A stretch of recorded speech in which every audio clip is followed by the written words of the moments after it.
Is interesting because I'm so used to being in a classroom and clicking on the links and showing you the videos. We're going to do our best. Uh, Hopefully, everybody's doing well. I still haven't shaved since we went on break. I'm starting to feel like Mountain Man McMullen. My daughter did give me the COVID haircut.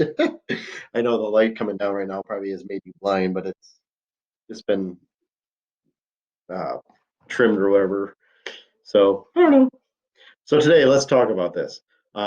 We talked about electrical safety. We talked about where the power comes from, the power plants. We're going to talk about how it enters into your house. We're not going to go any farther than that. We're just going to say, hey, from the power company to your circuit panel or breaker box or fuse box, whatever you may have. That's all we're going to talk about. We'll dive in a little tiny bit about wire size, but it's going to be a pretty easy lesson. A lot of videos. So here we go. I got to figure out how to click. Okay. I'm still learning how to use this thing, so give me some time. Um, yeah, we're not even going to talk about that. Here we go. You got two options on how electricity from the power company, more than likely Consumers Energy or DTE, enters your house. You can do underground, where they actually will bury a cable from some power pole. It's still going to come from a power pole, an aerial, and they'll bury it underground and then run it to your house. The good thing about this, you have to excuse me, I'm going to yawn. Oh, it's a little bit later in the evening.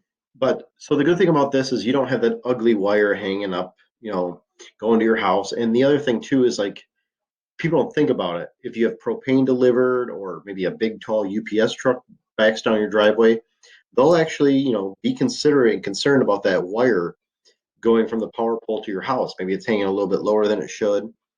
With an underground, you don't have to worry about it. Option two is an aerial. Most older homes will have this. When I say aerial, that means it comes from that transformer out on the corner or wherever it may be by your house through the air to your house.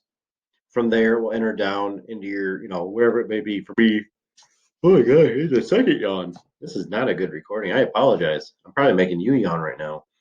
But from there, it's going to go through the air, connect to your house, and then go, immediately to your, breaker panel, service panel, fuse box, whatever you want to call it. So underground cables, here they are. They're very, very insulated because you don't want that electricity escaping, and also waterproof and reinforced. A lot of them can actually have contact with the ground in the sense of frost. Oh, excuse me. This is already shaping up to be a wonderful recording.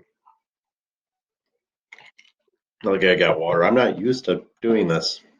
So, anyways, so the good news about these underground cables is that you can see they're reinforced. They got a jacket on them. They're made to be, not necessarily stretched, but the ground moves a little bit, they'll be fine. They're insulated. I'm not going to say they're indestructible, but besides somebody cutting them with power equipment, they're pretty much indestructible. It's going to take a lot to break one. And then here's a picture of a house with an underground cable coming in. Notice, you'll see, you probably see my mouse in the video. You'll see right here this piece of conduit. This is where that power cable is going to come up from the ground into the actual meter. Now remember, I shouldn't say remember, but know this. Wait a second, God, where should stop? I didn't think it was that late. It's only like 8 o'clock, but I had a long day. We'll talk about that later. So the wire is going to come up from the ground, typically about 3 to 4 feet underground, depending on how deep they trench it, and depending on the wire. Some wire you can leave above the frost line, other wire you got to get below the frost line. You can see in this picture here, it's going to come up into your actual meter box. Remember, the meter box is owned by the energy company. That's how they're going to charge you. That's how they figure out what your monthly bill is. From there, it enters into your house to do a service panel. Oh no! So let's talk about those aerials. We've already talked about the underground option. Aerials. There's two different types. The first one is an old type. They literally run like an actual metal cable from the power pole to your house. Now that cable is not conductive. That cable doesn't carry electricity. They literally just run a cable from one end to the other end. And then on that cable, they just gently wrap the actual power cables. The reason being is they don't want the load, the weight of the cable itself being carried, by itself. You don't want a wire holding up itself. So they send another cable across, which then supports the actual wire. Convenient, I have the headphone cables. So that's option one. This is typical in older houses, typically around 100 amp service. My house had this. Option two, the weatherhead mast. They call it a mast because it's literally like a ship's mast on the side of your house. They still run that steel cable from the power pole to your house. However, and they still wrap the actual power lines around it. But that mast is a lot better because you'll see the different types of connections and how they work. It's waterproof. It's better. I gotta stop that. So here's two pictures. We have a before and an after of the same house. The picture on the left, you can see the wire runs across to right there. And that's just a steel cable right there that they just bolt into the house with an insulator, because just in case maybe there's a fray or something and that cable does become electrified, they don't want your house getting zapped. So there's your power pole or power lines running in. You've got two at 120 volts, so 240 volts total, and a ground. And then down to your meter base. Here is an actual aerial mast. Notice it's like a mast. It's a tower, like a flagpole. And then this thing on the top here is called the weatherhead. There's the old school. Notice there's some problems. This is very common. They would pull out of your soffits and so forth. And the next thing you know, you're going, whose problem? Is it the... I should stop. I'm yawning. So today, Mr. McMullen planted onions in the garden. Actually, it's a garden. It's like a field. There's 300 feet of onions. It's a lot. What else did we do? Oh, I worked on the trailer that we were building in the metal shop for Mr. Thomas's dad. Got all the boards secured, some parts welded up. It's been a long day. Also worked on getting videos edited for wood shop and metal shop. So here we are. So I guess you get the leftovers of Mr. McMullen for the best way to put it. So you can see here in this video that, or video, in this picture of the video you're watching, that this aerial here is the old school where they just screwed it inside the house. And the problem is it's part, you can see in the video right or the picture, look at that, it's pulling away. It's very common. Those soffits would rot, water would get in there. So not the best. Anyways, this is a weatherhead. This would be at the top of that aerial mast. Wires are going to come in through this waterproof connection. It's better. This is what we currently use. It's a proven system. We know it works. So here's a great example. This picture I love because besides you can see the inside of the house, is you could actually see there's that steel cable that runs from the power pole that consumers owns to your house. There's the weatherhead at the top and the aerial mast. Notice the cables are just draped, like kind of draped over top of that wire so that the cables are not supporting themselves. The wire is supporting those electrical cables. From there, they enter into the weatherhead where the connections are made down to your meter base, and then from meter base immediately to your service panel. Whether you have breakers or fuses, which we're going to talk about, there they are. And then notice too, immediately grounded. So when you hear the word ground, that's actually what we're talking about. It is a 6 foot to 8 foot rod that goes in the ground to ground out your electrical system and can save your life potentially. All right, meter box. Here's some things you need to know. What is it used for? 100% it is used to figure out how much electrical wattage your house is using. That way the power company can, effectively charge you. There is a lot of shady things that have happened with these electrical meters over the year. The new digital ones, people got all freaked out thinking that, the man can monitor me now and they can get my information using their Wi-Fi. No, take off your foil hats, you'll be fine. The new meters, all it is that they can literally turn on the power, turn off the power from your house. So if you don't pay your bill on time, they can shut you down.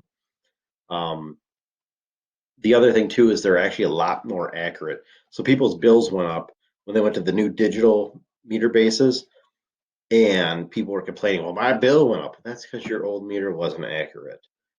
These new ones are highly effective, super accurate. The only thing that's scary, I didn't yawn. I promise I didn't yawn.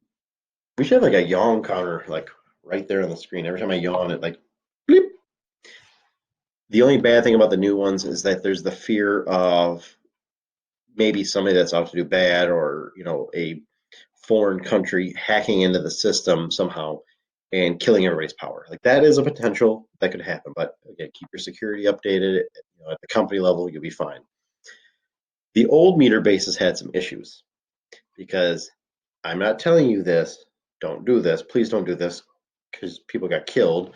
But people that wanted to cheat the system would cut the tags, take the meter base, that part that spins around and around, and then flip it upside down, wait for the meter person to come, put it back the right way, and be like, I don't know what happened.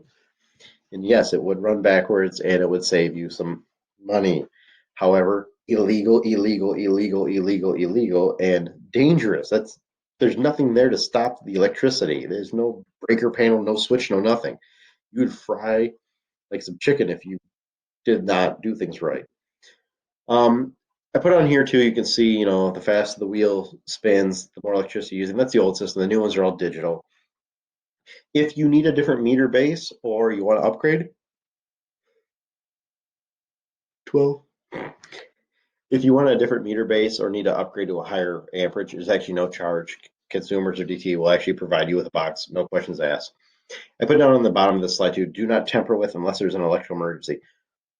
Let's say your electrical box is on fire in your house. It is just spewing out fire and you don't know what to do. You can't shut it off. That's where I do shut it off at, but it's on fire. If you go out, you cut that tag and you just take that glass part, the part that does all the reading or the part that displays the reading, and just pull it straight out, it'll disconnect the house from the electrical grid. It is a last resort, but it is there. That I will tell you that it is okay to do, but keyword there. Do not tamper with unless there is an electrical emergency. We redid my service box in my house many years ago. It had the old school fuse box. We took that out and put an actual breaker box in. Well, in order to do that, we had to cut power to the house. The easiest way to do that is you cut the tag on the box, you take the meter base, that part that spins, and you just pull it straight out, and it cut power to the house. Consumers caught it. They next time they came to read the meter, Mr. McMullen, they knocked on the door. Your tag was cut. Is everything okay? And I just told them we had an electrical emergency. We were replacing, the service panel. Everything's good. And they could see the numbers. I mean, it wasn't like it was like, wow, you used half the electricity you normally use. No, it was good, but they will question it, and they do look for fraud. They don't want people cheating them. So this is the inside of an electrical base. If you take a peek at this picture, this one, I think the next picture is no, next picture is not better. So this is from the very top. Electricity comes from DT consumers, whatever the power company is, and it goes to these three prongs. Notice there's nothing inside here like a digital readout or that thing that spins. It's been removed in this picture. And then this part right here goes to your house. The power company is responsible from everything from here up. Tree falls on the line, their problem. Tree falls onto your house and breaks a line somehow from here down, your problem. This is basically the invisible fence of their problem, your problem. Now, once you take that meter and you stick it in, it attaches here, here, here, here, and here. Your neutral, aka ground, is right down the middle, and that completes the circuit. So power has to flow into that actual meter base. And I got some different picture or videos here. We can click on them and walk through. There's, ooh, isn't this fun? Yay. Yes, there's one in every place. There's hobbies. This is a meter from Greece. Notice it's the same thing. Little thing in the middle spinning. And then we got even one in Iran. Horrible Iran that you keep hearing about in the news. Look at that. It works the same way. The little thing goes round and round. Whoever made those videos actually is a collector of meters, which, hey, everybody has a hobby. Good for that person. So the more electricity you use, the faster that thing spins. This is it. Look at that. That's like the Griswold's Christmas display. If your meter's spinning that fast, oh my gosh, that is a lot of electricity. Now it's kind of sad because growing up, that's what the meters were. Now they're all digital. You may have never even seen a meter that has the old spinny thing on it. Um, oop, too far. I don't remember all these videos are. Christmas lights on. The old school before LED Christmas lights. Let's see this one. Okay, Christmas lights. Yay. There goes that thing. It spins. And let's see if I can fast. Oh, Christmas lights on. Here we go. That was off. Let's see what they look like on.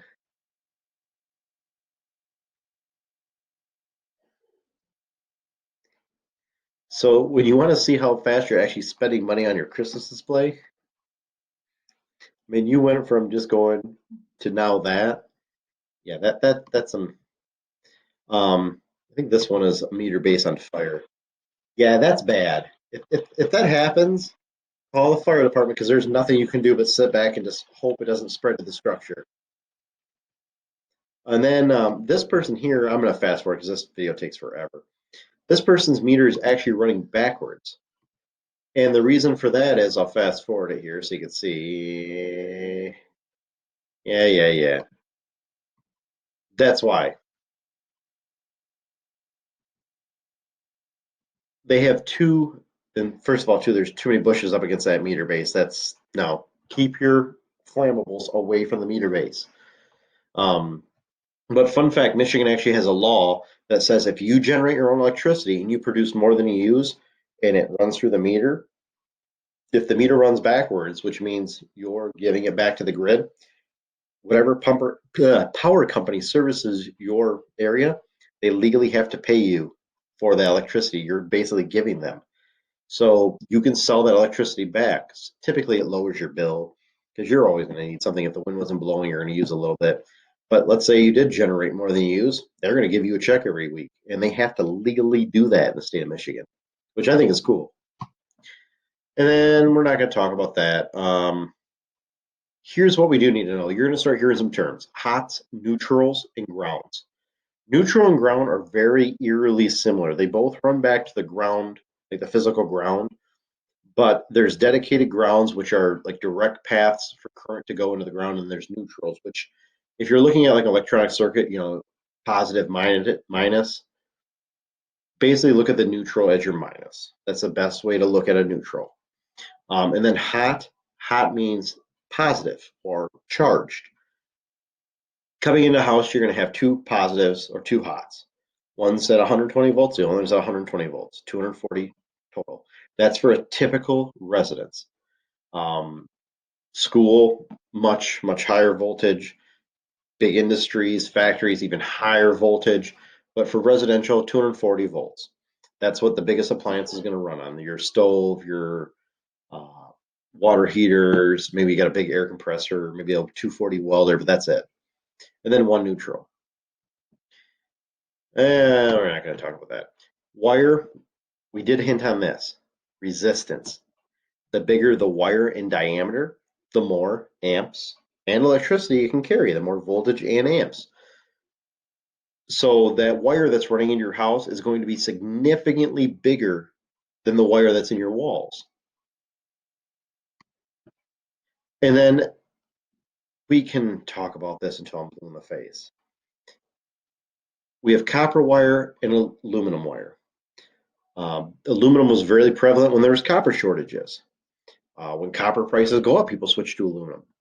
There's no plus or minus of either one. Copper is a little bit more malleable, easy to flex and so forth, but if you're just running into a house, it doesn't really need to flex.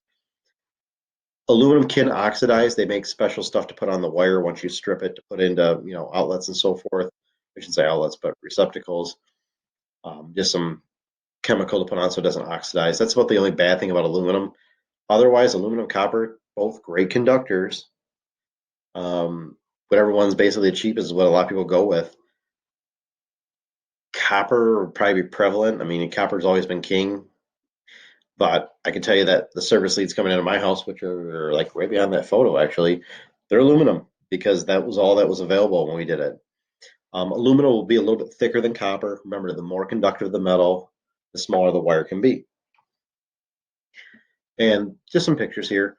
So you can see up here, look at that. Number 2, 95 amps. Your typical service entry for a house is 200 amps. So we're going to go up to like, don't quote me, I want to say it's double aught or aught. So it goes to number 2, number 1, aught, double aught, triple aught, and bigger and bigger and bigger. The cable running into my house is about as round as a nickel. There's 2 of those and then a neutral. The neutral is a little bit smaller in diameter. Your outlet in your house is a 15 amp number 14. So, and actually that's not right. 15 amp 14. That should be 15 amp number 12. 12.2 is pretty common for walls. Trying to think if there's anything else. What is this one? Nope, can't be reached. Guess what? End of the slide. Told you, easy lesson. Keep looking down at myself in the corner. I heard my back crack earlier. Guess I worked myself today. I apologize for yawning earlier. You have to count. It's not going to be your assignment. You don't have to count. Hopefully everybody's doing well. That's all I have to talk about tonight. We're going to get into the actual service panel next and how that works and how it actually protects your house from fire and you from shock. It's a nifty little thing. Then we're going to get into actual wiring, and then we'll go back upstairs in my house and we'll talk about the actual wiring, how to wire. I'm excited for that. These looms that I'm doing, they're I guess easy on my end, but let's be realistic. It's yay, we're learning by just watching a video. There's a lot of other YouTube videos you can watch that are probably more entertaining than me. I'll be honest. But hopefully everybody's doing well. If you have any questions on this lesson, shoot me an email, contact me during my office hours. Hopefully everybody's staying home, staying safe. There's so many what ifs being thrown around right now. I don't know what's going on. Somebody asked me yesterday, hey, I heard that the superintendents had a meeting about what's going to happen next year. If they did, that's news to me. I don't know. As far as I know, I'm going to be teaching. Hopefully you're going to be learning. So look forward to seeing everybody soon. Take care and have a great night. And I'm going to try to figure out how to shut this thing off now that I'm done with my meeting.